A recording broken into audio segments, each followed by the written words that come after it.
Good morning, everyone, and welcome back to Revelation class. We are currently in class number 39. We're not actually going to do a specific passage of the Bible this week. We're going to talk about chapters 17, 18, and the beginning of 19, which is about the destruction of Babylon.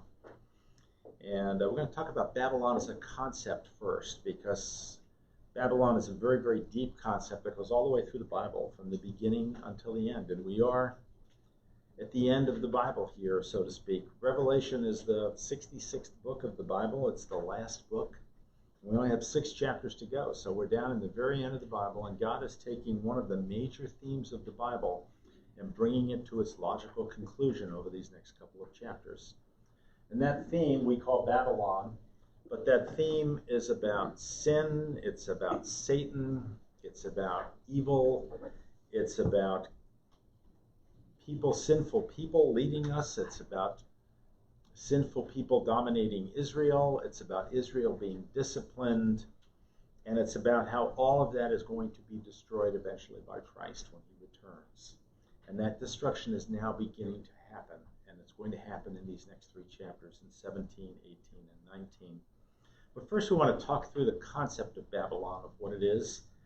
It's a concept that just goes way back into the beginning of the Bible. Many people would argue about major themes in the Bible, and I'm not trying to convince you of what the major themes are. In my mind, there are 2 major themes that I see in the Bible. One of them is redemption through Christ, that we are sinners. Lord only knows we get ourselves into lots of trouble on this earth and lots of sin on this earth, and Jesus came to redeem us. And the Bible, much of the Bible is about that whole story of God's plan for our salvation, and of God's plan for our redemption. The second one that I see is about God's plan for sin, about God's plan for Satan, about God's plan for evil, about that battle that's constantly going on between God and Satan that's been going on since the Garden of Eden, and that will go on for a few more days yet until we get to this point of the second coming. But that we're almost at the end of that battle between God and evil, between God and Satan, between God and Babylon. You see a whole bunch of different words in the Bible for this, and I've used a few of them already this morning. Evil, sin, Satan, times of the Gentiles, sinful men ruling the world, things like that. False religions, false beliefs, deception, lies, all of that goes back to the concept of Babylon. We're going to talk to the concept of Babylon this morning. And it's interesting that it's taken 66 books into the Bible and then down to the last 6 chapters before God really crystallizes that concept into one term, and that term is Babylon. And that's what we're going to see as we look at this. It's the destruction of Babylon, the end of all that sinfulness in the world. We're going to see that end coming over the next couple of weeks. Babylon is primarily used in 5 different ways in the Bible. I'm going to talk through each one of those today. And there are others. I could probably sit here and come up with 20 ways if I thought about it, but there are primarily 5 different ways in the Bible that Babylon represents all of this. And remember, if you go back through those other 65 books and the early part of Revelation, you'll find all this stuff in there, this constant tension with evil and with Satan and with sin and with false religion, and all of that is everywhere in the Bible. It's everywhere in the Bible. It's just not called Babylon until we get down to this final book of the Bible. And you will find Babylon in various other places in the Bible. But it's not really called Babylon until this final book of the Bible. And that's what we're going to see now, as God is calling this Babylon. So where does Babylon come from? First of all, Babylon is the home of sin. Sin originated in Babylon. Now, there's some dispute about this, and we're going to talk about this a little bit. Let's go back to Genesis 2, verses 10 through 14. Now, this is very early. God has just created the earth. He's just taken his 7th day of rest, and he's just creating the Garden of Eden. Genesis 2, 10 through 14 says, "Now a river flowed out of Eden to water the garden. and from there it divided and became 4 rivers. The name of the first is Pishon. It flows around the whole land of Havilah, where there is gold. The gold of that land is good. The bdellium and the onyx stone are there. Bdellium is pearls, by the way. The name of the second river is Gihon. It flows around the whole land of Cush. The name of the third river is Tigris. It flows east from Assyria. And the fourth river is Euphrates. So that's from Genesis 2, chapter 10. It's the only description we have of where the Garden of Eden really is. And people have argued about this for a long time. There are really 3 theories of where the Garden of Eden is. Probably the most popular theory, and the one I'm going to assume today, is that it's in Babylon. The second most popular, and the reason is the Tigris and Euphrates rivers actually come together in Babylon. And they split out again in southern Iraq. They do come together again another time down here in a place called Basra, by the way. But it's unlikely that would be it. It says the water flows out of here, and Basra would all have to flow uphill to get to Babylon. So it's pretty unlikely that it's Basra, but that is one of the 3 theories, is that it's in Basra. The other theory is that it's in Jerusalem, that the Garden of Eden is in Jerusalem. So we're going to talk through those 3 theories a little bit this morning. And I'm fine with whichever one of those you want to go with. A person that I greatly respect strongly believes that it's in Jerusalem. And I respect his thinking, and I respect that teaching as well. I think it's most likely in Babylon, and that's because of this description that we just read that came out of Genesis chapter 2.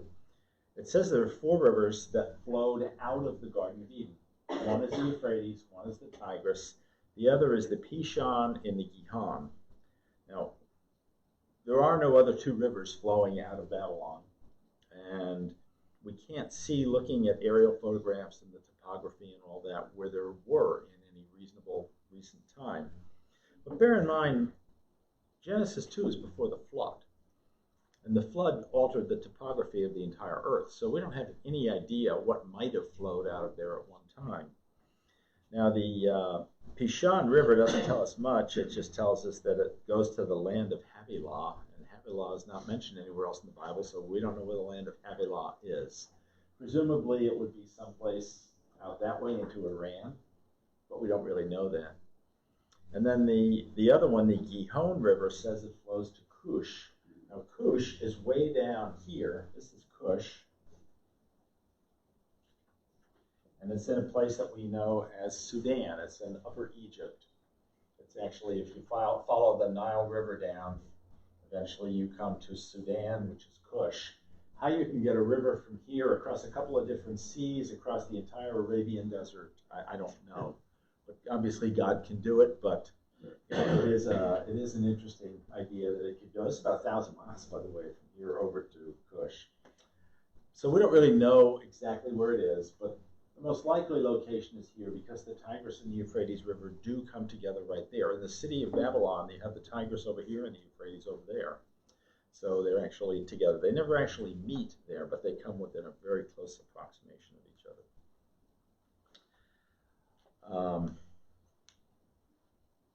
Now, I said there's another school of thought that said the Garden of Eden might have been in Jerusalem. Let me just kind of cover that one for a bit. A couple of thoughts there. One of them is that the Garden of Eden was perfect in the beginning. It was the perfect dwelling place for man. Once we get into the millennial kingdom out in here,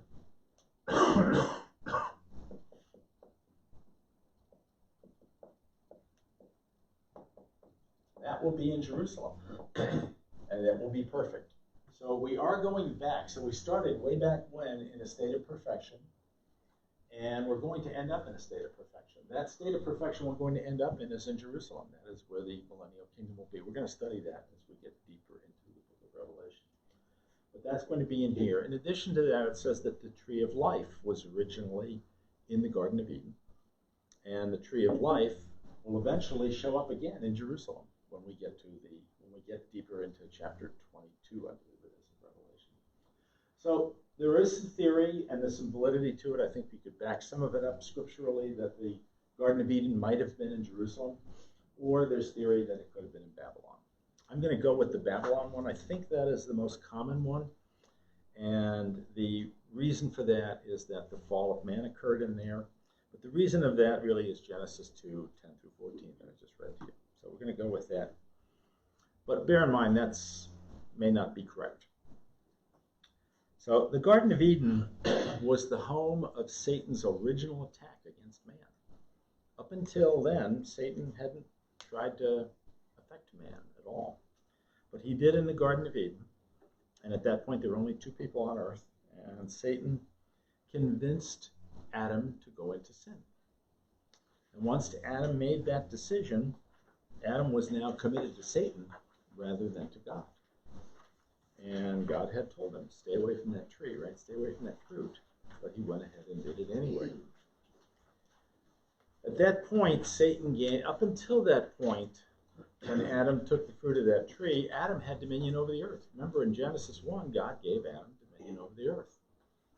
But once Adam took the fruit of that tree from Satan, at that point, Satan gained dominion over the earth. And he's had dominion over the earth now for the last 6,000 years. And he still holds it today. And he will hold it right up until this point of the second coming. And right now, we are right here. We're almost studying. We are right here. We are almost to the second coming. So we're almost at the point where Satan's dominion over the earth is about to come to an end. And that's what we're going to study over these next couple of chapters. Is Satan's dominion over the earth coming to an end? So Babylon was probably ground zero for the start of sin on earth. That's probably where sin started. Babylon's been associated over a long period of time with very dark forces. Think back just a couple of years ago when ISIS was rampaging through that part of the Middle East. ISIS was in Babylon. ISIS was also in a place called Mosul, which was just north of there. ISIS was in Assyria. They called themselves Assyrians. And ISIS was all about, excuse me, ISIS was all about, if you won't do what we want you to do, we'll just cut your head off. Right? Pretty nice guys. Not so nice guys. So Babylon has been a very dark place over a very long period of time. There is a point in the Bible where we were told that Babylon would never rise again, that it would never be populated again. And yet, we saw Saddam Hussein build his capital city just a few miles away in Baghdad, a city of a couple million people, massive city, massive evil city that he created. And we could kind of look at Baghdad as being part of Babylon. By the way, in the Middle Ages, many of the Muslim sultans were in Baghdad, the Sultan of Baghdad, the caliphs of Baghdad. And again, thinking back to ISIS, ISIS said they wanted to recreate the Caliphate of Baghdad. That was their goal, was to recreate the Caliphate of Baghdad. So Babylon is a very sinful place, and it has the history in the Bible of being a very sinful place. Whenever you see the word Babylon, think sin. That's what Babylon's all about. So why is Babylon becoming the focus late in this last book of the Bible? Because sin is becoming the focus. Sin's about to be defeated. And Babylon is the outward manifestation of sin. So sin is about to be defeated by the coming of Christ. Questions on it? Okay, let's move on to the second meaning of Babylon. The second meaning of Babylon is that it's the source of idolatry. Now, this story also goes way back into Genesis. It goes back into Genesis chapter 10. This is actually just after the flood. On the plains of Shinar, which is the plain that Babylon is located on, it's a flat area in central Iraq. On the plains of Shinar, a man by the name of Nimrod, who was a mighty warrior, built the Tower of Babel. This is from Genesis 10, 9 through 12. The word Babylon comes from Babel, from the Tower of Babel, which Nimrod built there. We don't know much about Nimrod except that he was a mighty warrior and people feared him, and he was one of the leaders of the world in his day. But he came from this area, and he's kind of an early picture of the Antichrist. He's an early picture of a guy who ruled over Babylon and who ruled over the evil parts of the earth. So let's take a look at Genesis 10, 9 through 12. Like Nimrod, a mighty hunter before the Lord, the first centers of his kingdom, that would be Nimrod's kingdom, were Babylon and Shinar, that is the great city. So again, we'll see here that Babylon is called the great city. We've seen it a bunch of times so far in Revelation. Babylon is called the great city. We're going to see it again and again and again as we get into these next couple of chapters. Babylon is called the great city. So when you hear the term the great city, we're not talking about Jerusalem. When you hear the term in Revelation, the great city is Babylon.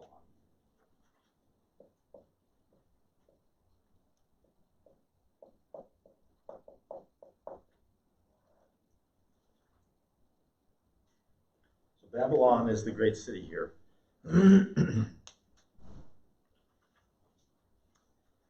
Now, what Nimrod wanted to do, bear in mind what I said, he was kind of the Antichrist of his day. He was in charge of Babylon back then. Babylon was just a little town back then. Nimrod wanted to build a tower upward, and he wanted to build a tower that would go up to God, up to heaven. Now, is it possible for us to just build our way up to God? Can we get to God on our own? No. That's what Christianity is all about. We can't get to God on our own. There's no way. We do not have the ability. There's a huge gap, an incredible gap between us and God, and we don't have the ability to bridge that gap. We don't have it. We simply don't as human beings. But Nimrod was the first one to convince all of his people, let's do it. We can get there, guys. Let's build this tower, and we can get there, and we can be as God. So Nimrod led the building of the Tower of Babel. And at that time, all the people of the world spoke the same language. They were all of the same ethnicity, basically. So they all spoke the same language. So Nimrod was able to organize people, get work crews put together, and start building bricks and building this tower up to God. Well, we all know what happened. God eventually tore the tower down, and then he scattered the people to all over the earth, and he changed their languages such that they could no longer speak the same language. And the idea is, if we can't all speak the same language, it's hard for us to get together as one world government and try to figure out how to commit sin on a massive scale. It's very, very hard to do that if we aren't speaking the same language. So God created languages at the time of the Tower of Babel. And all this was, again, back in Babylon back then. Now, this was essentially the first false religion in the world. It's the idea that we, as human beings, can get to God on our own, that we don't need God. Think about another thought, if you will. Back in Jacob's day, when Jacob went into his dream had, I need more board space. His dream had... last week, too. Huh? You ran out last week, too. There's a pattern here. Yes. I used to have a little board, and then I got a big one. Now I need about 3 of them, right? So let's say this is heaven up here, right? And this is earth down here.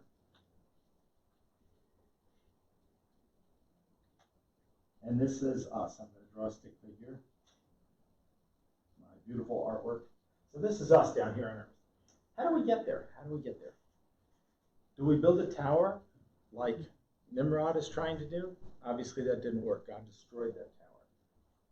If you go back to Jacob's dream, what Jacob's dream saw was a ladder. And there's a ladder here. And the ladder had angels ascending and descending. The idea being that we can't do this on our own. Somebody else has to come do it for us. That angels were ascending and descending between heaven and earth in that dream. Same concept. We can't do this. Somebody has to come down from up here and do it for us. And that somebody, of course, is Christ. Christ came down from heaven to redeem us, to bring us up so that someday we can be in heaven up here with him. That's the right answer. That's not the answer Nimrod went with. Nimrod went with building a tower.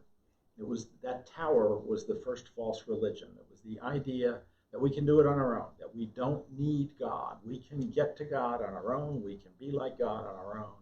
We don't need him to do it. We don't need to worship him. We can just make some bricks and build a tower and get there.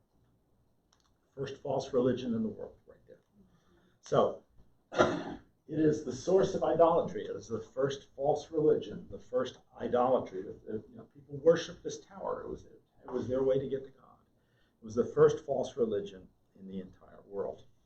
Now, excuse me. So God created languages and confused the languages so that people would never try this again. So what's happening today? Right? We're seeing anybody who's an airline pilot knows that you can't speak to a ground controller in Chinese, even if you're in China. Okay? If you speak to a ground controller and you're flying an airplane, you have to speak to him in English. So we're seeing the world beginning to move in the direction of universal language. Computer languages are even more of a classic than that. I grew up working for IBM, and I know a whole lot about what really goes on inside computers and the languages, the assembler kind of languages that are used inside of computers. Those are all universal, whether you're programming in China, whether you're in China or in Russia or in Nigeria or wherever you're programming. Ultimately, you have to know something about what's going on with these languages that are inside the computer. So we're moving back into a world today where we are trying to recreate the Tower of Babel, right? Where we are trying to recreate universal languages so that we can all communicate with each other in the same language. Deb and I have been over to Europe a number of times. Almost everybody in Europe speaks English these days. We were amazed. We were in Norway, we were in Netherlands. Other than old people, it was hard to find a young person who didn't speak English.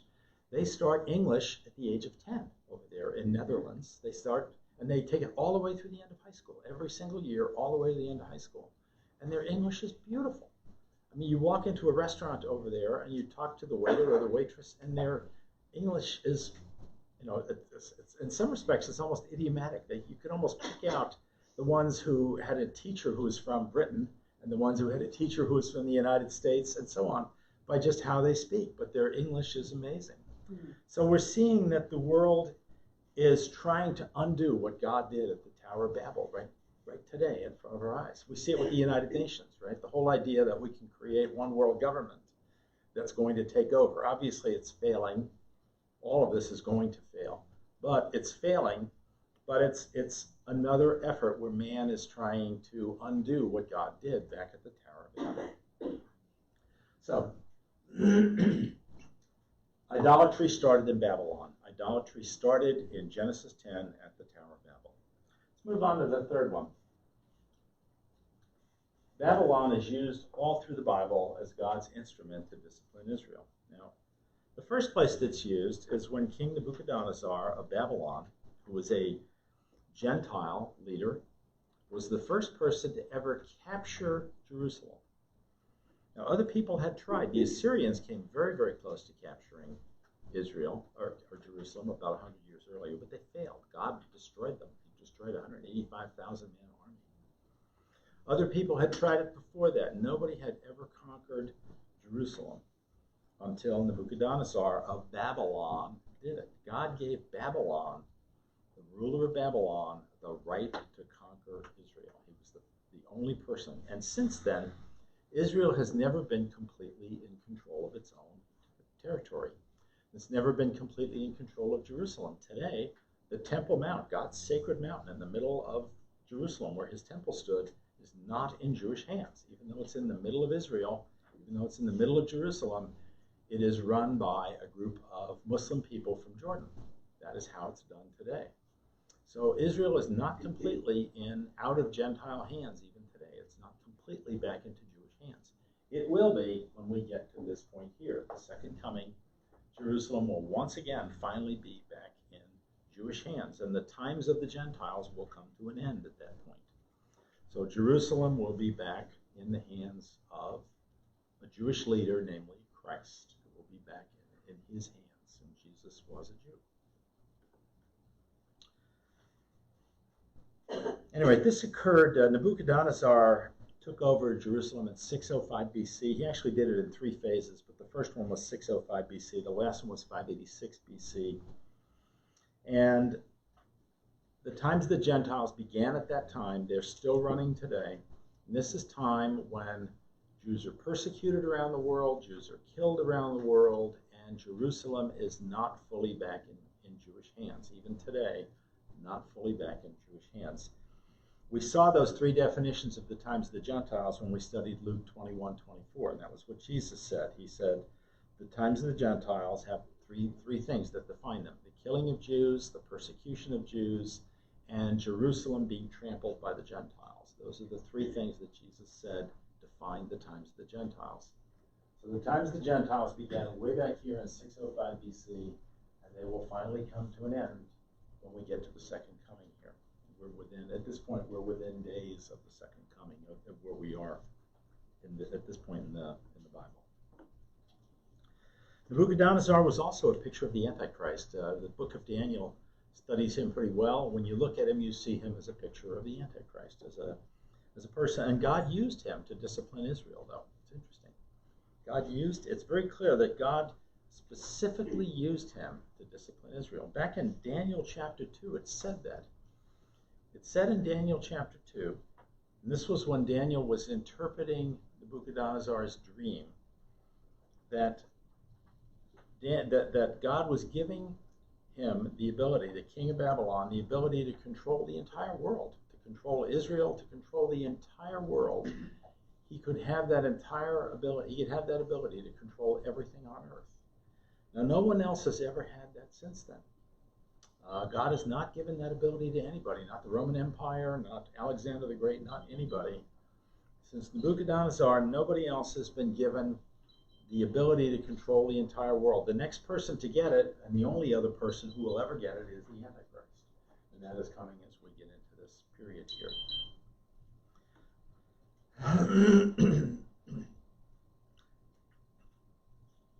So God allowed all this to happen. He allowed the Gentiles to discipline Babylon, to just discipline the Jews and to discipline Jerusalem. It's been going on now for 2,600 years that the Gentiles have been disciplining the Jews.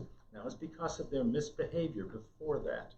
They got very idolatrous from the time of Solomon at about 900 BC down to 605 BC.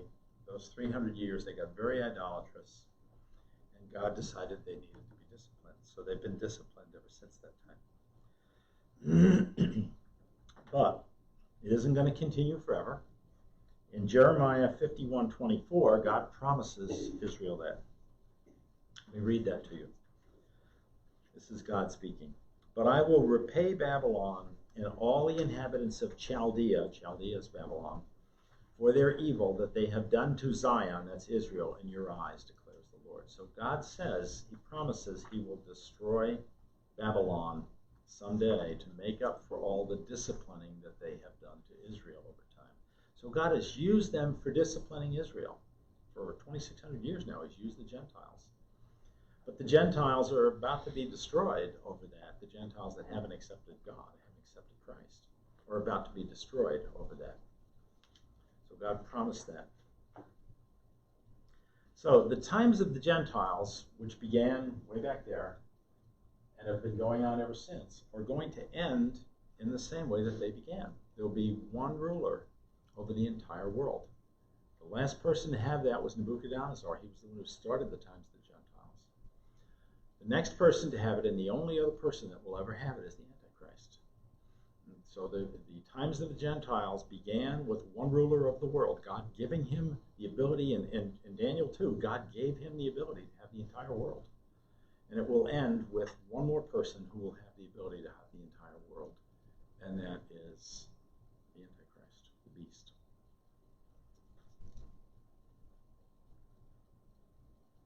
So God's using the Antichrist in the same way that he's used all these other Gentile rulers over the last 2,600 years, namely to discipline Israel. But God promises Israel will never be destroyed. So Israel's disciplined, but never destroyed. We're going to see that as we come down into these last couple of chapters. Israel's going to continue to be disciplined all the way down to the Battle of Armageddon, but it will never be destroyed. And eventually Jesus will reign from there. So that's the third meaning of Babylon. It's God's instrument to discipline Israel. Let's look next at the fourth meaning of Babylon. It's the beast's seat of power. This one is somewhat controversial. We're going to talk through this as well. It appears from what we see in the Bible that Babylon will be the beast's seat of power during this final period. Now, there are people that say, but wait a minute, Babylon's never going to rise again. Interestingly enough, Saddam Hussein tried to make Babylon rise again. He actually spent a lot of money trying to restore Babylon, but he just ran into one problem after another, after another, after another. It's pretty obvious God wasn't in it. And so Saddam Hussein, with all the oil money he had to give up on that project. He was not able to restore Babylon. But Baghdad's just a few miles away, and most people kind of associate the two of them as being very similar. And he certainly spent huge amounts of money on Baghdad. And Baghdad is certainly the seat of a lot of evil kind of stuff going on today. So it's pretty likely that once the Antichrist becomes the beast, which is at the midpoint in the tribulation, which is here, once he becomes the beast, at this point he's in charge of the entire world. God gives him 3.5 years to run the entire world. And during that period, it's likely that his capital city will be Babylon or Baghdad, whatever you want to call it. But we're going to call it Babylon because that's the term the Bible uses here. Now, there is a question, does Babylon, as it's used here in chapter 17 and 18 that we'll be studying, does Babylon only refer to a concept of evil, that the beast, Satan, evil, all that, or does Babylon refer to the actual physical city of Babylon? And I think the answer is yes to both. I think the answer is it refers to both. Now there is argument on that. There are people that'll take one way and people that'll take the other way. I think the answer is both. I think Babylon in here is such a broad concept that it encompasses all of this stuff we're talking about, that it encompasses evil and sin and Satan in the world. But I also think the beast is going to establish his capital here. I could be wrong, but I think that's how I read what I think is being said here. I think the beast will establish his capital there. Now, we already saw back in Revelation 16 that when the sixth bowl judgment came along, God dried up the Euphrates River. And when God dried up the Euphrates River, now all of a sudden, the beast's armies were able to come across the Euphrates River, and they were able to go 3 places. They were able to attack Jerusalem, they were able to go to Armageddon, and they were able to go down here to Bozrah. Bozrah is where the Jews that are protected supernaturally out in the desert are. So the beast's army, we're going to see as we go through these next couple of chapters, is attacking all 3 of these areas. They're going to fail here because God is supernaturally protecting them. God will not allow them to get into Bozrah, where the Jews who have accepted Christ are holed up, and where God is feeding them manna. God will not allow the beast's army in there. We'll see that a big battle is going to come on in Jerusalem as we get into this. They will be in the city of Jerusalem. They won't totally take it, but they will take most of the city of Jerusalem as we go into these next couple of chapters. And we will see their main staging point is going to be up here at Megiddo. And you may wonder, somebody asked the question last week, with all this destruction going on in the world that we saw with the 7th bowl judgment, remember the massive, massive earthquake and just buildings, towns, mountains, islands, everything just being leveled all around the world. You know, isn't pretty much everything gone? Isn't pretty much, who's left? What's left? The answer is the world is rapidly consolidating down to this map up here. Israel was untouched by that, remember. God spared Israel from that judgment. So Israel was untouched by that. By that point, the beast's armies were already in Israel. They were already in Armageddon. They were already coming to Jerusalem. They were already coming to Bozrah. So presumably the beast's armies got spared by that. They didn't get destroyed by that earthquake. Much of the rest of the world did, including much of Babylon, although not all of it. Babylon was the one exception. It was only torn into 3 parts. Remember, all the other cities of the world were destroyed. Babylon was only put into 3 parts. So what we've probably got coming into this final phase here before the second coming is the world's population is down to about this area of the world. There's a lot of people in Israel because Israel was spared. There's still some people in Babylon. There might be some others around out here in isolated pockets. But that's probably where we are relative to the people that are left on the planet at this point.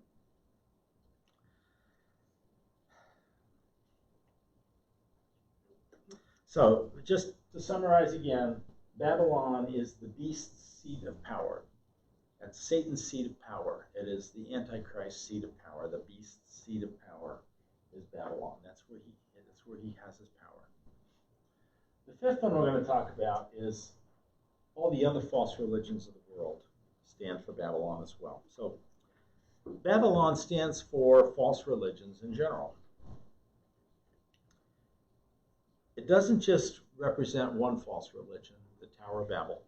It represents all the false religions. And we've seen throughout history that most of the false religions of the world have come from over here on the other side of the Euphrates River. Not all of them, but most of them have come from the other side of the Euphrates River. You look at some of the other great religions of the world, and almost all of them came from over here, someplace in Asia, over here to the far side of the Euphrates River.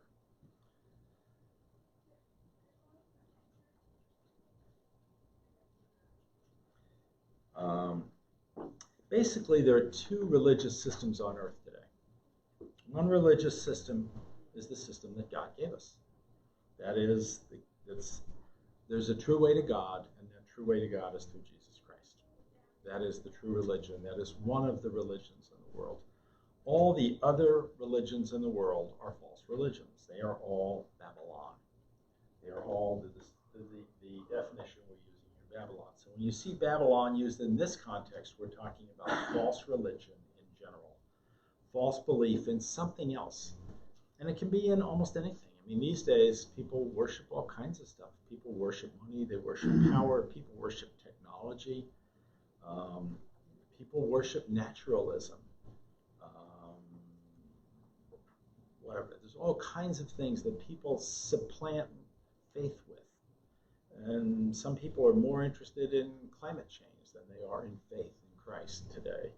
Some people are more interested in accumulating money than they are in faith in Christ today. These are all essentially false religions that have sprung up in our day. Many of them weren't around a long time ago. Although naturalism, and I was talking about climate change, naturalism is climate change is naturalism, and naturalism has been around a long time. Many of the original religions, false religions that came out of the Middle East had a moon god and a sun god and a god of fertility and a god of the harvest and all these naturalistic kinds of things. So many of the false gods of history have been naturalistic kinds of gods over a very, very long period of time. Naturalism was probably one of the very first false religions. Obviously not the first, that was Nimrod and that whole thing, but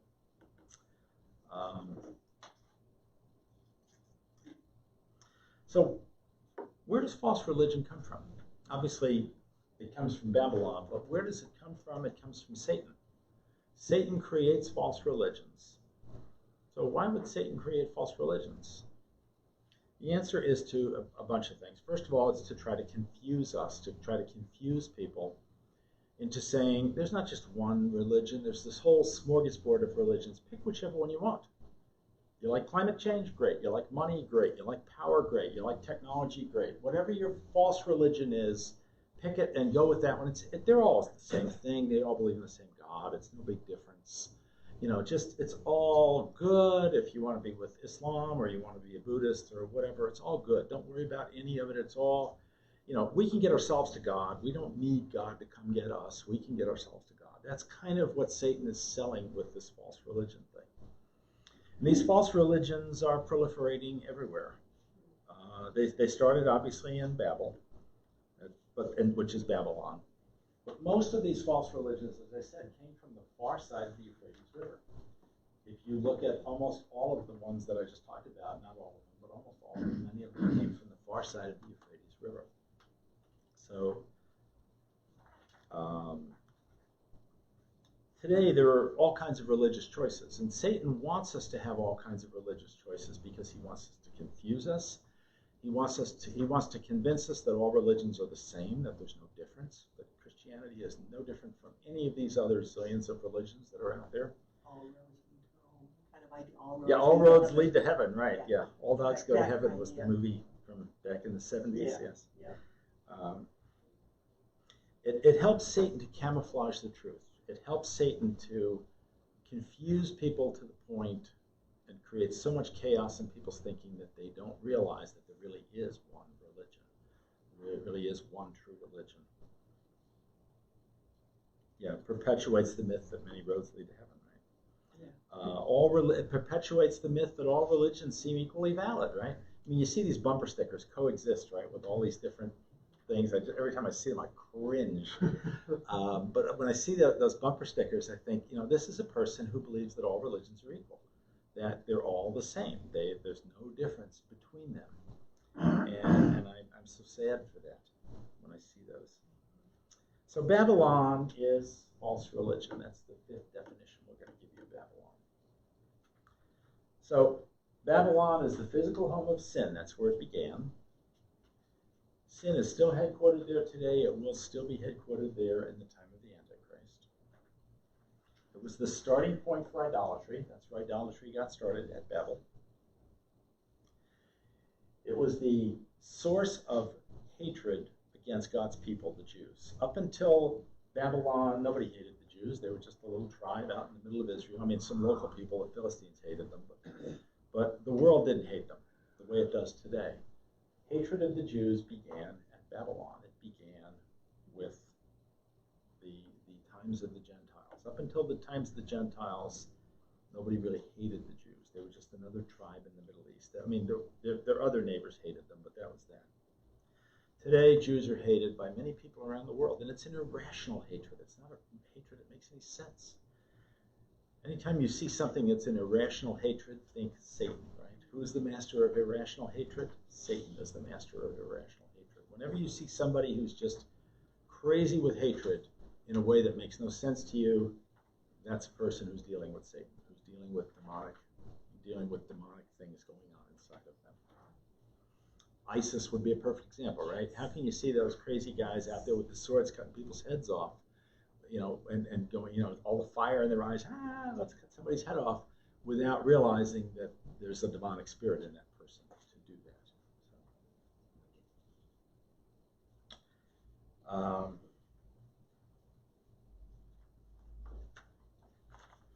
that. So Babylon represents all the false religions in history, and Babylon is very likely where the beast is going to come to power someday. So all these false religions have done so much damage in history. They've cost so many souls, and they're still out there, and God's about to bring it to an end. At this point where we are here, God is about ready to bring this whole house tumbling down. False religion is about to end in the world. So whenever you see the word Babylon in the Bible, it's loaded with meaning.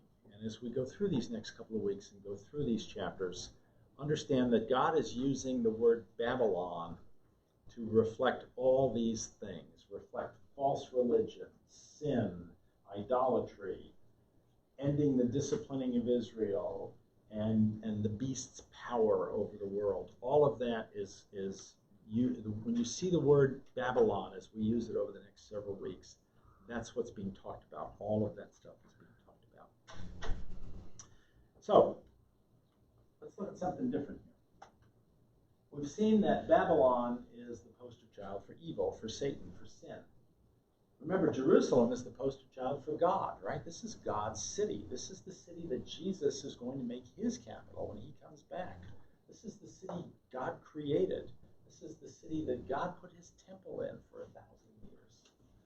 That is the city of Jerusalem. God's presence was in Jerusalem. So Jerusalem and Babylon are going to have always been spiritually at war with each other.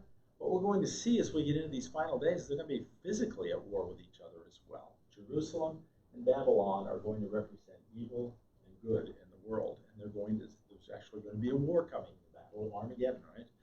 Is going to be coming, and it's about the forces of Jerusalem versus the forces of Babylon. So it's going to be Christ's capital. Now, let's talk about direction.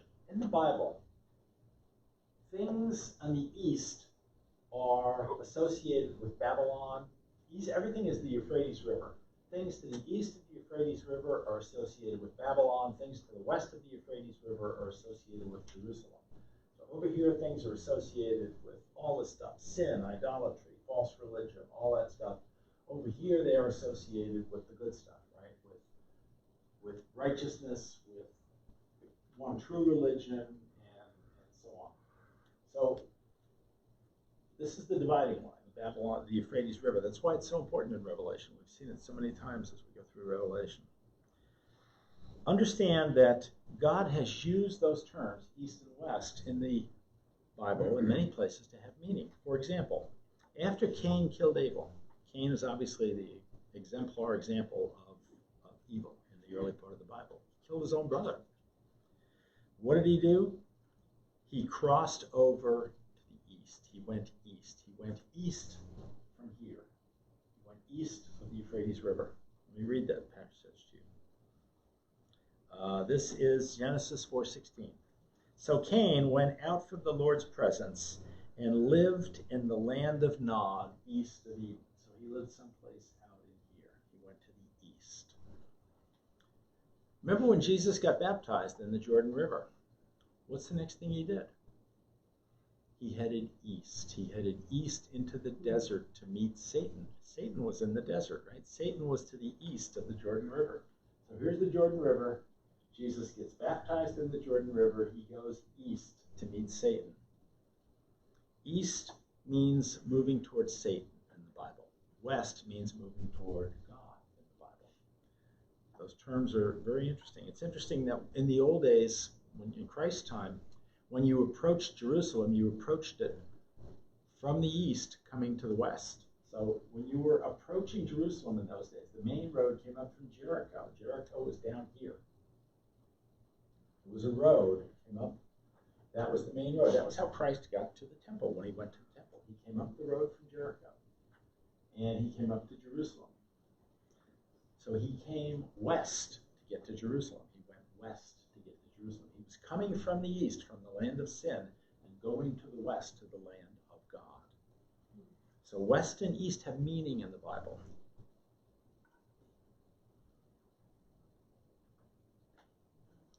So whenever you see characters in the Bible that are moving from east to west, that's symbolizing redemption.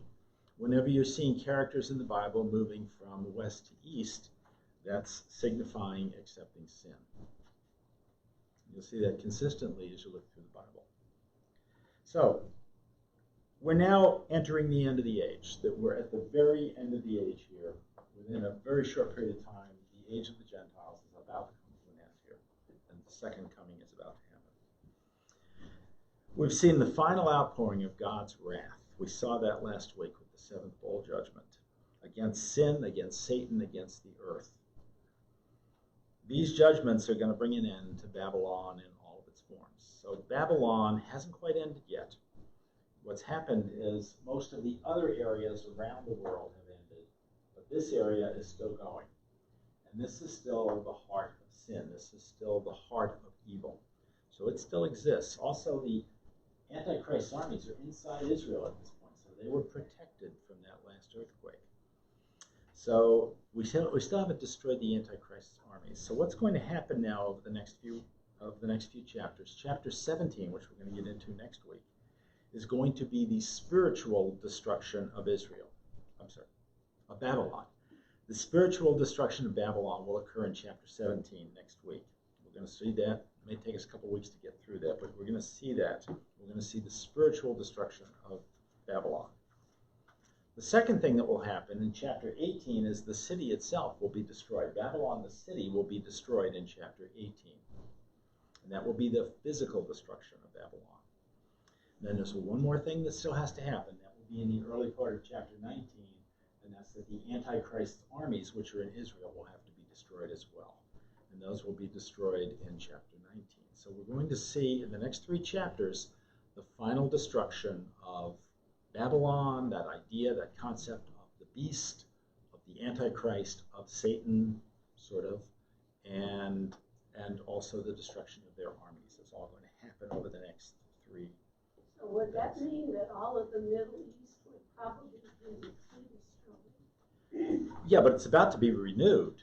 When Christ comes, he's going to renew the entire earth. Right. And he's going to make Jerusalem his capital. First, Yes, all of that will be destroyed. pretty much. Other than parts of Israel, yes, pretty much it's all going to be gone in a few weeks here, or over the next few weeks as we go through this. We'll see it all coming down to just this area. We're going to see a battle in Jerusalem. We're going to see a battle in Armageddon, and we're going to see the Antichrist troops be turned back from Bozrah, and that's all going to happen over the next couple weeks.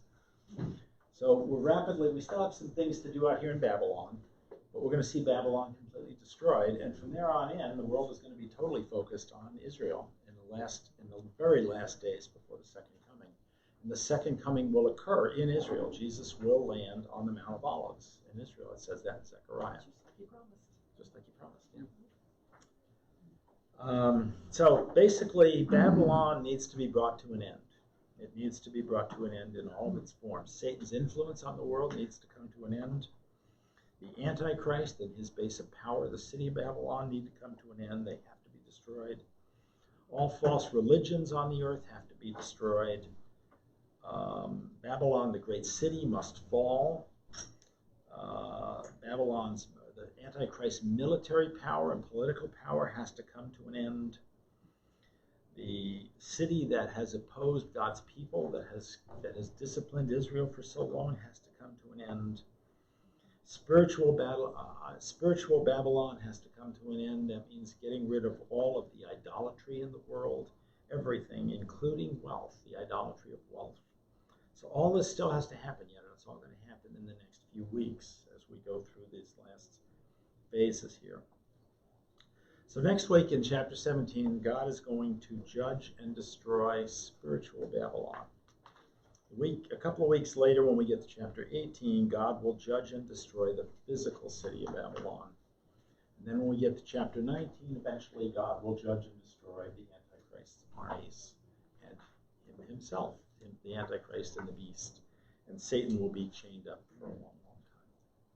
So that's all going to happen as we get into this. So today I just wanted to be kind of a preface class of what we're going to study over the next few weeks. So that's where we're going over the next few weeks as we go through 17, 18, and 19. They're really tied together very closely in Revelation. This really is the culmination of the battle between good and evil. It's all coming to this point. I mean, we're getting close to that point, and God says, that's it. I've had enough of the... Yeah. The times of the Gentiles will come to an end, and they will come to an end very, very, very, very soon. And all of this, Babylon, all this stuff will come to an end. Sin's going to come to an end. Idolatry is going to come to an end. False religion is going to come to an end. Persecution of Israel is going to come to an end. And the beast's power on earth will come to an end. The father of all lies will be destroyed. Yes, although he actually gets destroyed in two ways. Oh, that comes later. The final destruction of him occurs 1,000 years later, but that's a little. We'll get into that and why that is later. Good question. Other? Where does COVID-19 fit in this and the monkeypox? I don't claim to be an expert on monkeypox. I don't have any monkeys. My wife watches a lot of videos on monkeys. Maybe she knows more about monkeypox. COVID-19, I think, is God's way of getting our attention right now. It's saying, guys, you're just not paying attention to me. Let me hurl this thing at you next. And God is doing that with various things around the world. I mean, we're seeing all kinds of things happening where God is just calling our attention to him. And I think COVID-19 is just one of them. He's saying, we're getting closer to the rapture. You guys really need to change things down on earth. Here's another little judgment coming at you. I think these are God's judgments on the world. We're seeing, the war in Ukraine, just all the lies and deception that's going on. It's just considered normal now to lie and deceive. I mean, when was the last time you heard a politician in Washington open his mouth and speak the truth, right? It's just lies and deception these days. God is getting our attention with all of this. And if we're reading the Bible, we're seeing that all of this are signs that the rapture is coming soon. Did I answer your question? Sure. What they're saying about monkeypox is definitely laid to sin. There's no doubt about it. So. Yeah.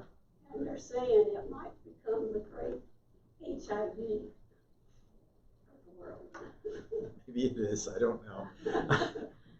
I Keep just, saying what that they said means, this about saying. camel pox or whatever it was a couple of years ago. Remember the camel one that we were all supposed to die because of camel disease? And it turns out only camels got it. But at any rate, I guess some camel herder, a couple of camel herders got it over in Arabia someplace. I have no idea. Yeah, I'm running out of time. So thank you everyone at home for joining us this week, and we'll see you next week as we get back into Revelation.